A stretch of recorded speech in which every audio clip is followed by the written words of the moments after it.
Liquor ban sa Bacolod City, magapabilin sa Tion, ipatuman na ang General Community Quarantine sunod sa tagpamuno sa Bacolod IATF. Samtang liquor ban sa may Talisay City, ginlift na. Ining balita, ngaton gintutuka.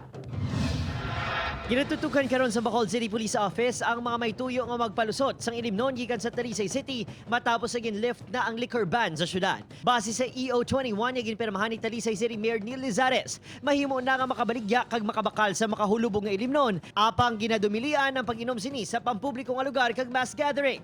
Sa Bacolod City, nagapabilin nga for your eyes only ang mga makahulubog nga Ilimnon sa ining establishmento.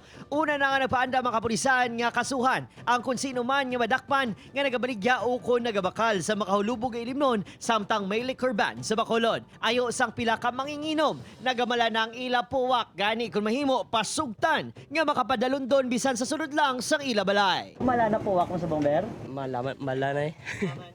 Kay idlaw na mga gano'n mo, inom-inom. Labungga ko na nga ginawa ko mag-inom, sir, kay bawal man sa mag-inom. Apang kung may nahidlaw, meron naman luyag nga kuntani may forever sa liquor ban. Kung kisa, ikaw na nagagasto, ikaw bang awayon? Maoy pa bla. Sunod sa tagpamuno sa Bacolod IATF, hindi prioridad sa LGU ang mga produkto o kunegosyo may angot sa makahulubog ng Ilimnon bisan pa ipatuman ang GCQ sa Bacolod.